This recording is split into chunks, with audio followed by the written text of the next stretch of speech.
All right, guys, welcome back. So let's have a look at the markets, and we're looking at the S&P 500, basically index SPX, which I normally trade. So today, pretty big day. Everybody thought that yesterday was a fluke where we had very large move down, and today as well, another 6%, almost 6% down move. So now, after this initial 10% decline that we had, where we sort of had a rally back to the 200-day moving average, somewhere around 4.5%. And this drop right here as well from those highs, essentially another 10%, 10 plus percent drop. So I'm pretty much expecting somewhere around here at these levels, some sort of a price action like this. And maybe we try to go at some point. Again, I'm expecting maybe going into the May, all these gap downs that we had to the downside, somewhere around here and somewhere around here today, these will get filled essentially. Okay, so it is a fact that every single gap down in S&P 500, 100% of them in the past was filled. Okay, so that's the natural drift in the market. Okay, yeah, we have a little bit of tuggle war between the valuation guys, and pretty much everybody have their own way of explaining it. But again, you don't have to overcomplicate it. I personally trade from one level to another, and I'm not saying that it was challenging month for me personally. I did have a pretty good management in terms of trying to trade this move down right here, where I capitalized the heck out of this drop. But these last 2-3 days when it was pretty much flushing down, sure, I took some hit as well, but I kept them small. So, but right here, right now, so if you're somebody who is trying to basically throw a towel, or if you are pretty much trying to buy into something, or if you're just decided to stay on the sidelines, sure, you can do so. But we are officially in a bear market. Okay, so if you go back to 2000, I'm pretty much going to be giving you this line, where the most recent one where we had similar, not a similar fashion actually, but maybe COVID. You can go back, take a look at the COVID, but even then we had some sort of rallies every single time when we were dropping. So I'm not in the camp of like everybody else calling for, oh, Black Monday, market is gonna limit down and it's gonna pretty much look like COVID. And I don't think so, but it is looking completely different. If you take a look at the daily price action of the S&P 500 and many stocks in general, they're not volatile as much as you would expect them to be, considering where the volatility VIX is trading. So VIX hit 45, which is, if we go back, take a look at it, even literally last summer, where we had somewhere around August 5th, right? We had it shoot up all the way to somewhere around like 65. This is not that type of a drop. This is completely like controlled, almost like everything planned out. I'm sure some people are getting blown out, some firms, and we're going to find out, of course, afterwards, and maybe in the next few months, maybe in the next few weeks. But if you take a look at the price action overall, no matter what asset you're going to pull, no matter what stocks you're going to pull, I mean, most were pretty much orderly. So, and I'm going to give you a few things here right now. So, we're not going to take a look at the heat map. Today, if you take a look at the, advancers, right? Today, almost like only 14 stocks out of 504 S&P 500 names closed positive for the day. And that's many people haven't seen such drop in a while. Some people are new to this, but here's what I'm watching. So essentially what I have done is I have S&P 500 is a market cap weighted index. Okay, so the larger the market cap, the bigger, say, these stocks have, such as like Microsoft, Nvidia. We have a like trillion-dollar club, right? So Apple, Google, Amazon, Tesla was already below trillion. Broadcom was at trillion, but now it's 670, $80 billion, shaved off a lot. Even Apple pretty much shaved off 1 trillion from its capitalization. So what I have done is I have gone to S&P 500, filtered out, and I have done it a while ago. So, and I pretty much put together a chart of basically top 30 stocks in S&P 500. Essentially, those are representing literally maybe like 80% of S&P 500. And what I have done is pretty much filtered out by the largest capitalization, and I put together in one chart how it's looking like. Google plus Apple plus Microsoft, Amazon, Tesla, Nvidia, Meta, Eli Lilly, TSM, and Broadcom. This was my top 10 list. I don't know if it has changed, but I was watching it since last year, where I don't think much have changed from that top. And the most drawdown came from these names that pretty much run away pretty crazy. These names from their highs down 26%.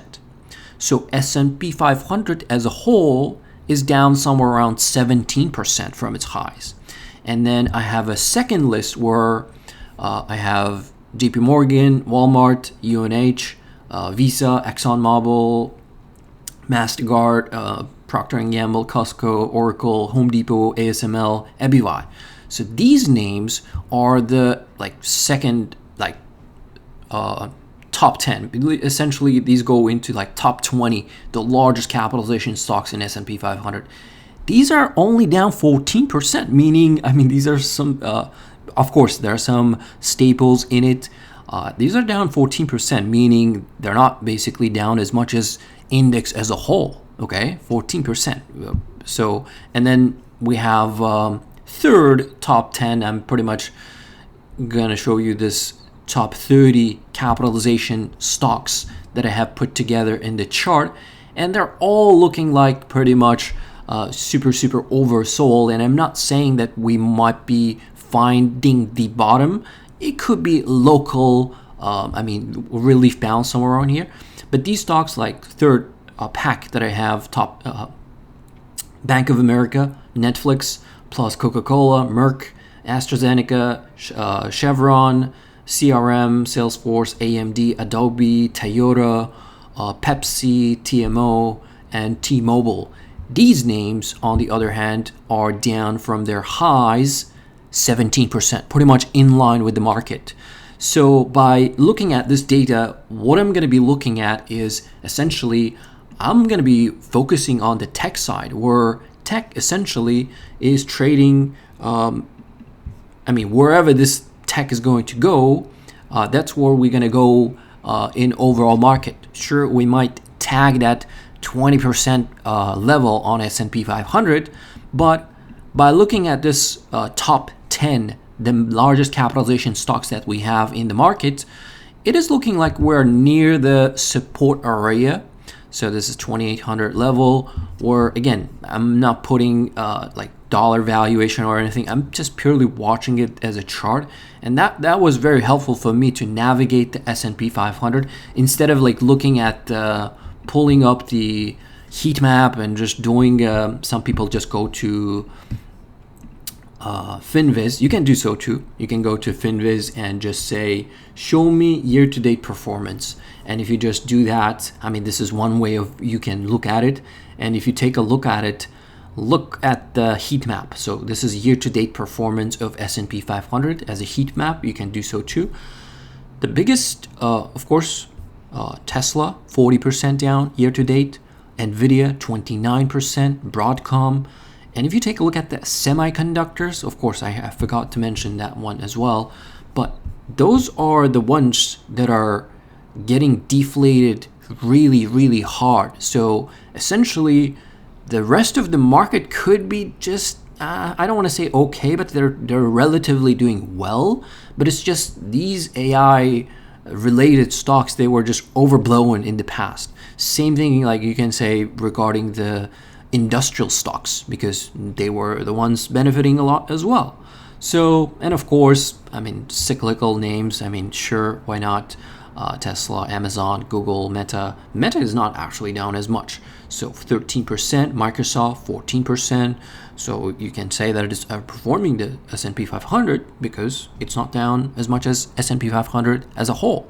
So my point here is, if you're somebody who's trying to short the market or individual stocks, maybe it's not a good time to do so at the bottom, especially tech names. Today I was focusing on some staple names that were pretty much falling off, such as we know, like there's another chart I want to show you guys. I want to be pretty orderly here. Forward PE, right? So if you take a look at the S&P 500, a lot of people are saying, oh, historically we should be trading according to the earnings somewhere around like 18 times forward earnings or like 20 times, right? And by looking at this chart, I mean, if you are somebody, again, I'm not telling you what you should do. I personally have been looking at stocks that had the highest forward price to earning ratio. And there are many stocks that they can still deflate. And I'm saying here regarding consumer staples, they're not safe haven, okay? Look at the Walmart. So 28 times, Costco 45, 46 times of its forward earnings. And if you take a look at the technology, I mean, there's still some. Look at the Palantir. It's still trading at 108 times forward earnings. Look at Tesla, 64 times. So I will have no problem if these stocks easily shave off 50% of their valuation in the next 6 to 12 months if we're going to have some sort of a bear market, say maybe more than 20% retracement in overall markets. I would focus on these kind of names if I want to short it, okay? But index as a whole, I think ultra short term, and again, I don't overcomplicate. I don't look at the crazy stats to be able to place my bets or to be able to buy some option contracts to the upside. Like today in the morning, I tried to bounce it, and then I was looking at SPX. So the reason why a lot of people were in Discord ask as well, why SPX? I mean, the contracts are very expensive. Why not SPY? Well, tax purposes, okay? So whatever I make money on SPX at the end of the year, I can still, by day trading these, I know these contracts are very pricey and I don't place crazy trades on these. I go with 1, 2 contracts, sometimes 10 maximum, because these are very pricey contracts for me, and I don't manage crazy large amount of money. And I do it because whatever the gains I'm going to have at the end of the year, these are just taxed 60% at a long-term rate and 40% at short-term capital gains rate.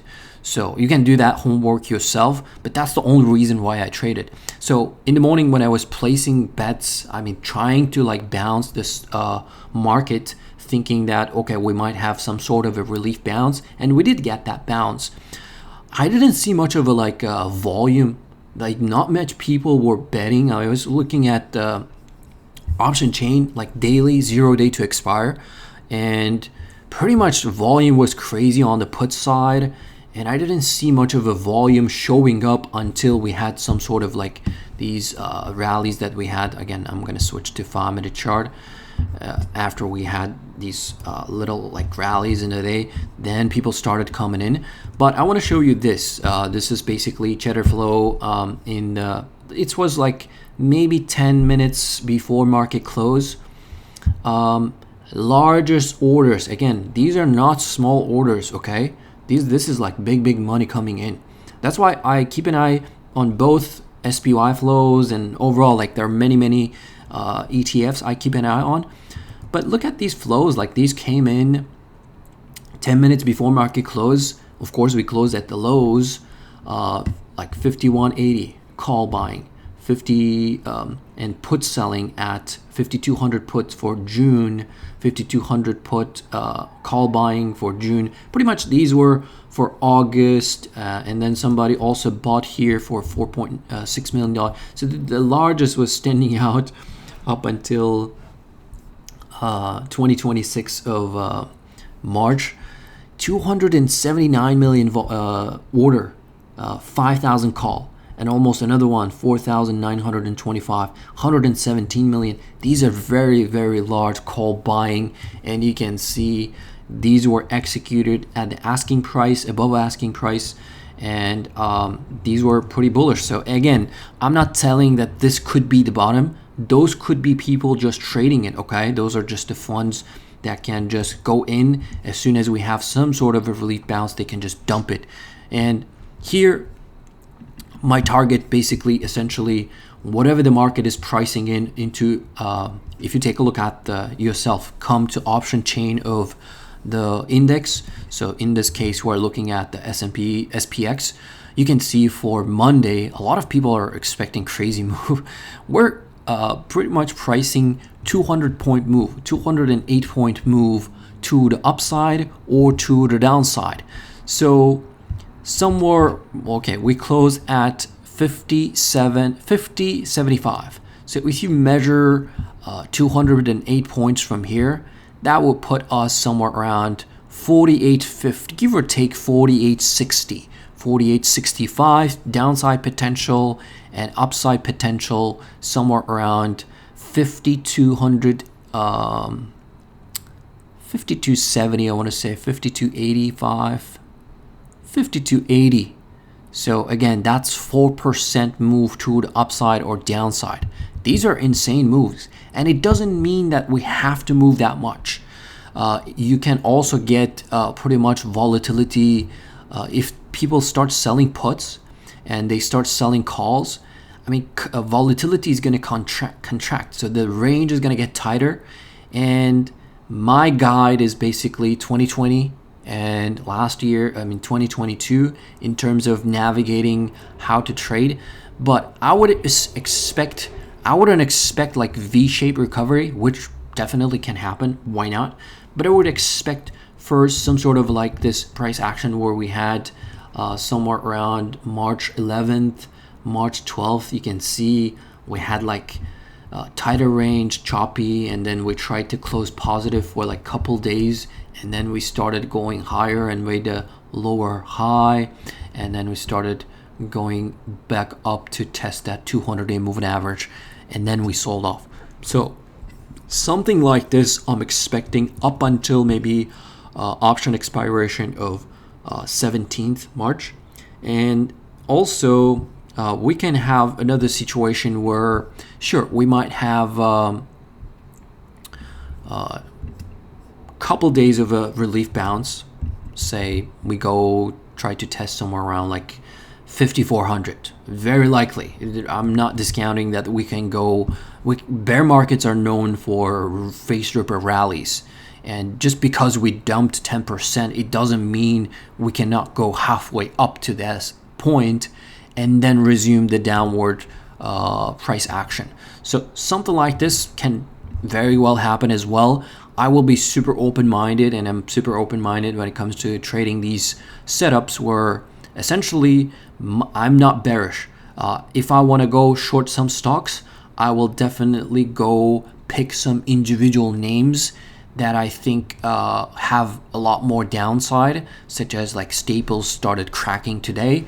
And if tech starts catching a bid, that would be more than enough. Like tech and financials, like the two larger sectors in S&P 500, to drift the market higher, but Staples can go down while overall market starts to push higher. It doesn't mean like we don't have to go higher like with all 500 components, 504 components of S&P 500 in order to push higher. We just need tech, some sort of a relief bounce, and financials as well, because we have Q4 earnings coming up really soon. So essentially next week, maybe the week after, we're going to have earnings coming up, and I think we can just market can just basically start selling the volatility and pretty much cooling off this whole shenanigans that we have going on right now. So, but again, this is just my take, and I'm not by no means managing here like millions, billions, like a lot of people do. I'm trading these price action for the first time. Like, of course, I have been watching the markets for 7-8 years, but this is the first time, just because I was prepared and I was like open-minded and I was just keeping the size small. This is the first time when market was down 17%. My account, like from the January of 2025, essentially year to date, I'm up pretty crazy actually. I'm up super nice, just because, again, glass half full, right? I did pretty good right here, and then right here I gave up some of the gains, but I'm a glass half full guy. So year to date so far, if you are doing well, just keep the size small and don't just go out there and bet the farm thinking that this is the bottom or it has to bounce. No, I think it could be just the beginning of a bear market, and we can go significantly lower actually from these levels. But my perfect area, if we keep starting going lower, essentially the 20% mark, somewhere around like 4,900, I think it's going to bring us to 20% mark. That would be where everybody would be screaming, oh, we're in a bear market. So yeah, somewhere around 4,900, that would be my support area. I would be watching for S&P 500, SPX bounce. So far, the reason why I'm watching this 50.64 as a support, this was the gap like back from May of last year, where we had S&P pretty much gap up and it just pretty much melted, kept going higher, and it couldn't fill it when we had this gap down in August of 2024. So we didn't quite get to these points. So that's why I'm watching this area as a support, and it looks like we held that level into the end of the day today on SPX. Again, if you're going to look at SPY or other indices, it could look pretty similar, but that's my take for SPX. I'm not bearish. I think I will be pretty much keeping the size small and trying to bounce and keeping an eye on mainly on tech and financial sector, where if I want to go along the indices, I would go with SPX to long it. But if I want to short some individual names, such as like staples names, whatever, like today Coca-Cola was coming down, McDonald's was started coming down. Like these are like safe haven names, but even these started coming down.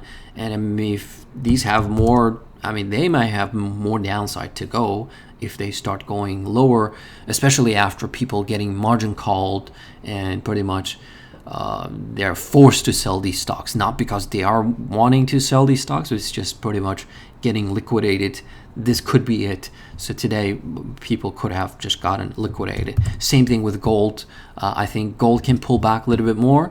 So it dropped 2.3% today, so it can have more to the downside. But that's the video. I don't want to make this super long. That's what I'm watching. If you're new, you can just definitely join the Discord, which is absolutely free. Just be respectful and just you can pretty much spend time over there during the day. But that's the video. Thanks for watching. These videos are purely for entertainment and education purposes only. Thanks for watching. See you in the next one.